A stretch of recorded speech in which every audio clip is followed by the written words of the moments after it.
sodaadha. Abbaa fedhen sodaadhuan. Nam beeka jagnummaan hin taane lubbuu nama kafalchiisa. Rakkoon qabu. Garuu jagnoomee tun taane yookiin onnee baasee tun taane ilmoo kooti jiraachuu akkan qabu tun beeku wanni kun na callisiisuu dide akkamitti bakkeedhaa dhufe keessani yoon gidduu keessanitti dhufe rakkoon qabu. Abbaan barbaade yoo gidduu keessanitti dhufe rakkoon qabu jenna. Sinii galee faannoon diinni ummataa garaa sin nyaatu biyya sin keessa jirtanu keessatti biyya sin waliin taggaa jirtanu keessatti tuulama shawaa keessatti jechuudha. Lafa tuulamaa irratti teessee Finfinnee keessatti koobraa oofaa akka barbaadde jiraata. Utuu si wal nyaattanu faannoon galee ummata keenya gaallaa jedhaa ciibsee qalee jennaan calliftanii nurratti ilaaltanii waan nu callifnee teenyee sin ilaallu sitti fakkaataa jira.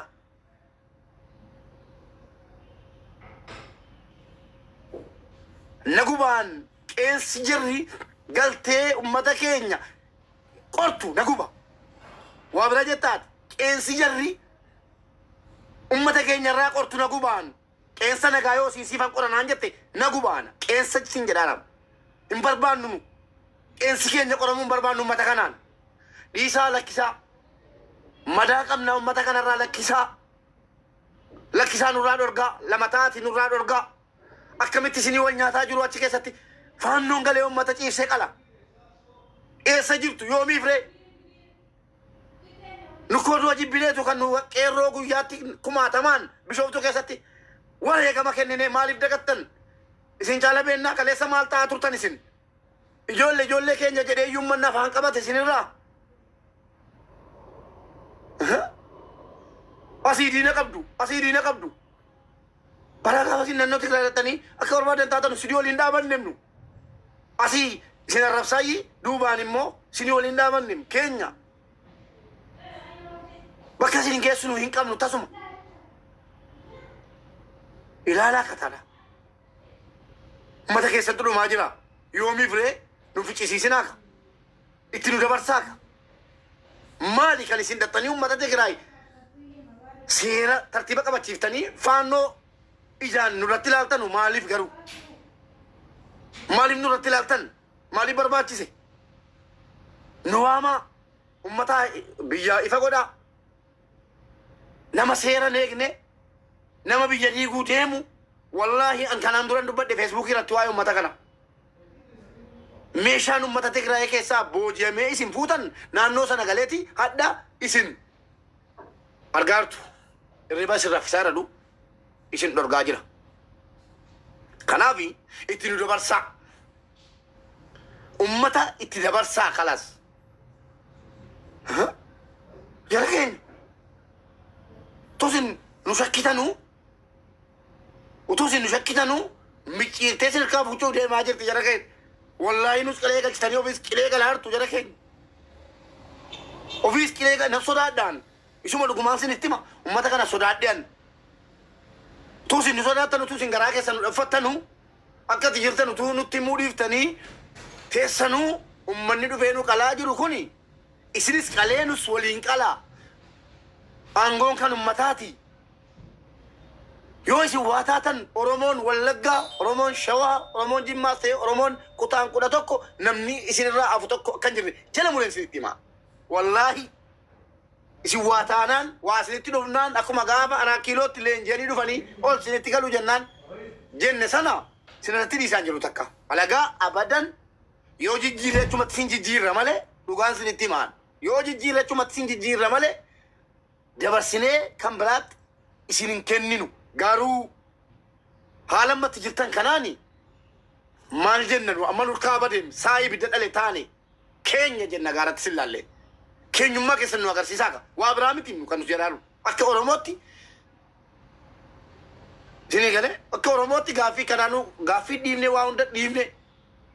Hacaaluu wajjin qabarreem gaaffii keenya waa hundayyuu kan biraatti dhabuun barbaannu jenne. Adaraa keessan du'a nurraa dhorgaa. Adaraa keessan isin jala deemee dhufee nu ajjeesin. Adaraa keessan nu eegaa. Nu eegaa yoo nu eddan jiraattu. Waa nu godhaan jennenu taankii nu hidhachiisaan jennenu. Mancaa nurraa hiittani. Ayyee isintu aangoo firqaa qabaa mancaa isin barbaannu. qawwee sin barbaannu kilaashii sin barbaannu inni afaan qabannee taa'aa jirra. Akkamitti Finfinnee keessa nagadataa Finfinnee keessa miiliyoonaan hojjetataa nagaan jiraatanii galanii ba'a akkamitti ummanni keenya tuulamaa lafa Finfinnee gad dhiisifamee humnaan dhaqee achi galee har'a dhaqamee shawaan keessatti akkamitti qalamee jennaan callimna nu obsa hin qabnu wallaahi obsa hin qabnu bakka siyaasatti galuun kee dirqama ta'a jira jechuudha ala kana.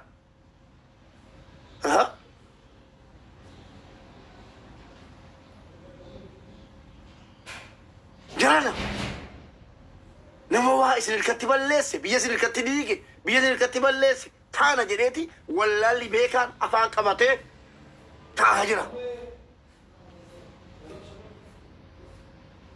Kanaaf haga danda'ame warri mootummaas of ilaalaa warri boboos of ilaalaa biyya isin keessa jirtanu keessatti lama taatanii itti waan ta'e godhaa jirtanu keessatti alagaan gidduudhaan dhufee warra wal nyaatu gidduudhaa waa nyaatu akka jedhame sana alagaan dhufee ummata keenya qalaa jira haalan taaneen haala sukkaneessaa ta'een ummanni keenya immoo warri sirbaa jirtanus warri dhiichisaa jirtanus viidiyoo tokko tokko hojjedhaa warri mootummaa dhagahuu qabu waan kana dhagahuu qabu sagaleen keenya kun dhagahamuu qaba gara feesbuukiitiinis gara tiktookiitiinis warri biyya jirtanus warri maal jirtanus akka dubbadhe kanatti dubbadhaati lakkii nu arrabsite yoo jedhan akka barbaadan sina godhanu nu mubaarak musammaa kan jedhaa jiru ummanni nagaan galee ba'u arguun barbaadan ummata nagaan bahee galu bara meeqaan dura wallaggaa boonya shawaa baruma sa'aatiidhuma akka ammaa hoggaa kana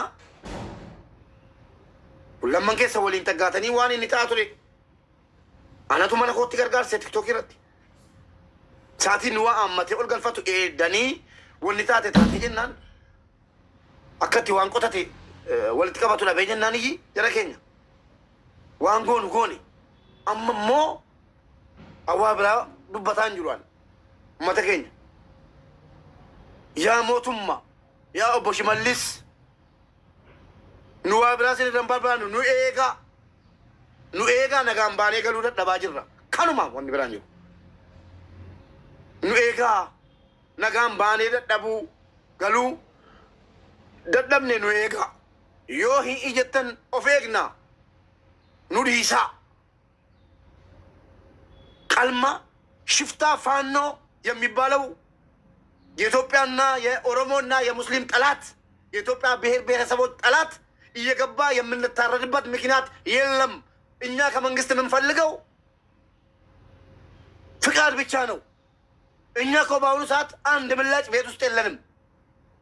ሁሉንም ያላችሁን መሳሪያ ያላችሁን ምላጭ በቃ መልሱ፣ ሰላም ወርዷል ሀገራችሁ ስንባል እሺ ብለን ነው አፋችንን ዘግተን ወደ ቤት ገባ ነው። እንዴት ነው ፋኖ ማለት ነው? የፈለገበት እየኖረ ሽፍታ ፋኖ ማለት ነው። ሀረመኔ የኢትዮጵያና የኦሮሞ የሙስሊም ጠላት እንዴት ነው እየገባ ኦሮሚያ ክልል እየገባ እናቶቻችንን እያስተኛ እያረደ ጋላ እያለ ቪዲዮ በመረጃ ያለንን እኛ ከመንግስት የምንፈልገው ፍቃድ ብቻ ነው።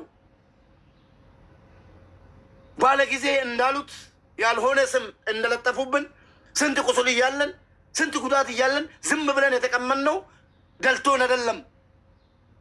ስንት ችግር እያለን ዝም ያለው ደልቶን አይደለም። በቀደም ዕለት ወሎ ላይ የሰሩትን ዛሬ ደግሞ ሸዋ ላይ ገብቶ ምን አባታቸው አላቸው? ፋኖ የሚባለው ጥምባታም ጥምብ ምን አባቱ አለው? ደራ ላይ ሰላሌ ላይ ምን አባቱ እንዴት ሊገባ ቻለ? ኦሮሞን የማያከብር የትኛውም ሰው ኦሮሚያ ክልል ላይ የመኖር መብቱ እየተነፈገ ነው። አክብሮ ተፈቃቅሮ በሰላም እንጂ ገብቶ እያረደ አብረን መኖር አንችልም ማለት ነው። ሰልችቶናል፣ መታረድ ሰልችቶናል። ዝም ማለት አንችልም። እኔ ፋኖ ብዬው አላውቅም፣ ፋንዶ ነው የምለው። ፋንዶ የኢትዮጵያ ጠላት ነው። ፋንዶ የኢትዮጵያ ጠላት፣ የሙስሊም ጠላት፣ የኢትዮጵያ ብሔር ብሔረሰቦች ጠላት ማለት ነው። ከስልጤ እስከ የኦሮሞን ተው፣ ከስልጤ እስከ ምን ሲጀመር እኮ ይሄ የዱርዬ ስብስብ እኛ ህግ ለማክበር ትላንትና እንዳሉን ህግ አያከብሩም እንደዚህ ናቸው ባለጊዜ ናቸው ብሎ ከኢትዮጵያ ብሔር ብሔረሰቦች ጋር ሊያጋጩን የፈለጉትን ድራማ ላለማሳካት ነው ዝም ያልነው እንጂ 24 ሰዓት ፋኖ 24 ሰዓት ቤተ መንግስት ገባለሁ እንዳለው አንደኛው እድሜ ልክ